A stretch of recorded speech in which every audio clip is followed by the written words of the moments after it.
ఓం నమః శివాయ. శ్రీశైల మల్లికార్జున మేడారం సమ్మక్క సారక్క చిలుకూరు బాలాజీ స్వామి. ఓం నమః శివాయ. గోపురం టీవీ చూసే వాళ్ళ ప్రేక్షకులందరికీ నమస్కారం. నా పేరు రామ్ శాస్త్రి. చిలుక జోషం అంటే ఆ కాలంలో ఉంది, ఇప్పుడు గుడుక ఉంది, ఇక ముందు గుడుక నడుస్తుంది. చిలుక జోషం అంటే నిజం ఉందండి, నమ్మండి, వినండి. ఈ వారం రోజులు చెప్పే జ్యోతిషం ఏప్రిల్ నెల 27 నుంచి మే నెల 3 తారీఖు వరకు ఈ 12 రాశుల మీద, ఈ రాశి మీద గురుబలం ఎట్లా ఉంది, ఈ రాశి మీద శనిబలం ఎట్లా ఉంది, మంచి ఎంత, చెడు ఎంత, లాభం ఎంత, లుక్సన్ ఎంత చెప్తా వినండి. చిలకమ్మ, తులారాశి వల్ల జ్యోతిషం, తులారాశి వల్ల భవిష్యవాణి, తులారాశి వల్ల గణితవాణి. చిలకమ్మ, తులారాశి వల్ల శాస్త్రం ఎట్లా ఉంది చిలక.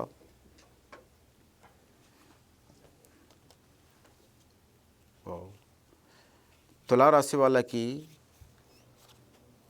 సాక్షంగా మహాలక్ష్మి, శ్రీమన్నారాయణుడు, 7 కొండల వాసుడు. ఈసారి 7 కొండల మెట్లు లెక్కాలి. 7 కొండల మెట్లు లెక్కిన వాళ్ళు దాంట్లో కొన్ని కారణాలు ఉన్నాయి. అల్లిపిరి నుంచి లాస్ట్ వరకు స్వామి స్థానం వరకు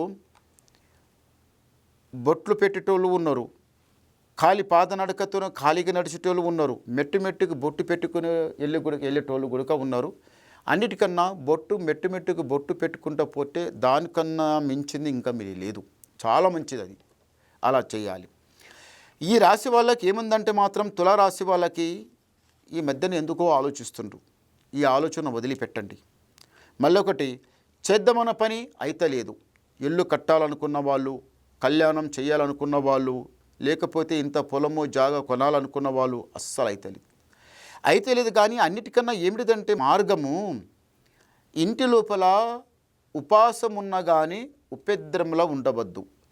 మనిషికి ఏముండాలి, ఇంటి లోపల కారం రొట్టె తిన్నా అమృతం తిన్నట్టు ఉండాలి. అది ఎట్లా ఉంటుంది? ఇంటి లోపల ఏ లొల్లి ఉండవద్దు, ఏ కిరికిరి ఉండవద్దు, ఏ జింజాడం ఉండవద్దు, ఏ లపడ ఉండవద్దు, ఏ కిరికిరి ఉండవద్దు. సదా కిరికిరి, సాకిలిగిరి, ఊకాది దమాక్ ఖరాబ్, అది కరెక్ట్ కాదు. ఇంటి లోపల ఏముండాలంటే పొద్దుగాల లేస్తే ఒకరి మాట ఒకరు అర్థం చేసుకోవాలి. పొద్దుగాల నేను పనికి పోయేటప్పుడు ఒకటి ఉంటాడు, కొంచెం పొద్దున పోయేటప్పుడు ఒకటి ఉంటాడు, మధ్యాహ్నం పోయేటప్పుడు ఒకటి ఉంటాడు, సాయంత్రం పోయేటప్పుడు ఒకటి ఉంటాడు, నైట్ గుడిక పని. ఒక ఇంటి లోపల ఒకటే టైంకి పోరు. ఒకరు ముందు పోతారు పనికి, ఒకరు తర్వాత పోతారు పనికి. అలా పోయిన తర్వాత ఒకరు 10 రూపాయలు ఎక్కువని సంపాదిస్తాడు, ఒక 10 రూపాయలు తక్కువని సంపాదించుకుంటాడు. అలా సంపాదించిన తర్వాత నేను ఎక్కువ సంపాదిస్తామో అనుకోవద్దు, తక్కువ సంపాదిస్తామో అనుకోవద్దు. ఇంటి ఐకమత్యంగా నడవాలి. ఈ తులారాశి వాళ్ళు అందరూ ఏమనుకుంటారంటే ఇంటి లోపల లపడా చెకడా లేకుండా అందరూ మనం 5 ఏళ్ళు ఇట్లా పిడికెడు ఎట్లా ఉంటుందో మన ఇల్లంతా అట్లా ఒక ఐకమత్యంగా నడవాలి. ఐకమత్యంగా నడివి మంచిగా నడవాలి, ఒక మాట మీద నడవాలి, సుఖంగా ఉండాలి, సంతోషంగా ఉండాలి, మంచిగా నడవాలని ఇది ఊక ఎక్కువ ఆలోచిస్తారు ఈ తులారాశి వాళ్ళు. ఆలోచిస్తారు కరెక్టే, కానీ కొన్ని రోజులు అవుతుంది. ఏమవుతుందంటే మాత్రం అరకత్ బరకత్ లేకుండా అయిపోతుంది. పైస గుడిక ఆగటం లేదు, పైస రావడం ఉంది, పోవడం ఉంది, కానీ ఆగడం లేదు. కనిపించే వాళ్ళందరికీ ఎట్లా కనిపిస్తున్నారు? ఇలా ఇంటికి ఏం తక్కువ ఉందిరా, మస్తు ఉంది, ఇలా ఇంటికి మస్తు ఉంది, ఇలా పెద్దలేం తక్కువ సంపాదించున్నారు, వీళ్ళేం తక్కువ సంపాదించున్నారు, మస్తు సంపాదిస్తున్నారు అంటుంది. కానీ ఇలా సంపాదించి తెలుస్తుంది, కానీ ఇంట్లో ఏం పెద్ద పోక ఉందో అది ఎవరికి తెలియదు. ఎవరు బరువు వాళ్ళకే తెలుసు, ఎవరు అంచేత వాళ్ళకే తెలుసు. కొందరు ఏం చేస్తారంటే పైన కనిపినకట్లా కనిపిస్తారు. కొందరు ఏం చేస్తారంటే మళ్ళొకటి ఉన్నా ఉన్నట్టే ఉంటారు, లేకున్నా ఉన్నట్టే ఉంటారు. అదే కరెక్ట్. కొందరు ఏం చేస్తారంటే లేకున్నా కానీ ఉరుకులాడతారు. అది కరెక్ట్ కాదు. లేక ఉరుకులాడితే వ్యర్థం. ఉండి ఉరుకులాడాలి. అది ఉండి ఉరుకులాడితే ఏదైనా నడుస్తుంది, కానీ లేక ఉరుకులాడితే కింద పడితే అది ఎవరు చూస్తారు? అది కరెక్ట్ కాదు. ఈ రాశి వాళ్ళకి మళ్ళీ ఒకటి ఏముందంటే మాత్రము ఇంటి లోపల చేసే పనులు దగ్గరకు వస్తున్నాయి. చాలా పెద్ద పెద్ద పనులు చెయ్యండి, కలిసి వస్తుంది. అందరూ ఐకమత్యంగా నడిచి పని చేయండి, ఇంట్లో అంత మంచిగా జరుగుతుంది. ఐకమత్యం ఎప్పుడు మీరు ఇడిసిందో, కలిసి ఉంటే కలదు సుఖం, ఏరు పడితే తప్పది దుఃఖం. దుఃఖంలో పడకండి. సదా కిరికిరి ఇంటి లోపల ఉండవద్దు, లొల్లి చేసుకోవద్దు. నీదెంత నాదెంత, నేను ఎక్కువ సంపాదిస్తున్నావు, నేను తక్కువ సంపాదిస్తున్నావు, నేనేం చేస్తున్నా, పొదుగలపైన రాత్రి వస్తా, నీ గిట్లపై గిట్ల వస్తూ అని ఉండవద్దు.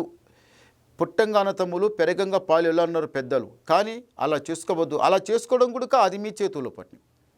మీరు ఐకమత్యంగా ఉంటే ఎవడు వచ్చి మీకు ఎవ్వరు ఇట్లా టచ్ చేయరు.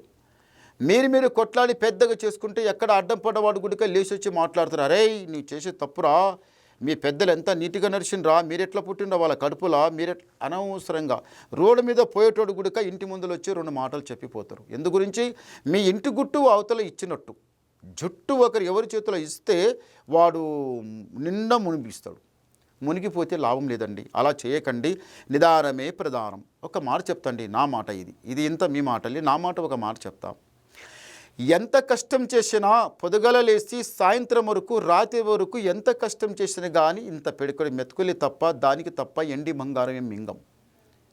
ఏమైనా డబ్బు ధనద్రవ్యం ఉంటే దానికి తింటామా? తినం కదా. ఏం తింటాం? ఇంత అన్నమే. అదే కష్టం చేస్తే అదే అన్నం, పొద్దుగల రాత్రి కష్టం చేస్తే అదే అన్నం తప్ప మనమేం మింగలేం. అంతకు పోయి అంతా ఇంత నాదింత నీదింత అనుకోవద్దు. ఇంట్లో లొప్పడా జగడా పెట్టుకోవద్దు. అది కరెక్ట్ కాదు. నిదానంగా నడవండి, చాలా మంచి జరుగుతుంది. కోపం తాపం వదిలిపెట్టండి. ఒక్క ప్రేమ అన్నతమ్ముల అనుబంధం అంటే చాలా గొప్ప విషయం. అన్నతమ్ముల అనుబంధం, అన్న చెల్లెల బంధం, ఇది చాలా గొప్ప బంధం అండి. ఈ బంధానికి ఒక్క కోపమే అందరికీ పటాపంచలం చేసేస్తుంది. ఒక్క మాట నోటికెళ్ళి ఒక మాట జారిందంటే ఏమవుతుంది? అది పెద్దగా అవుతుంది.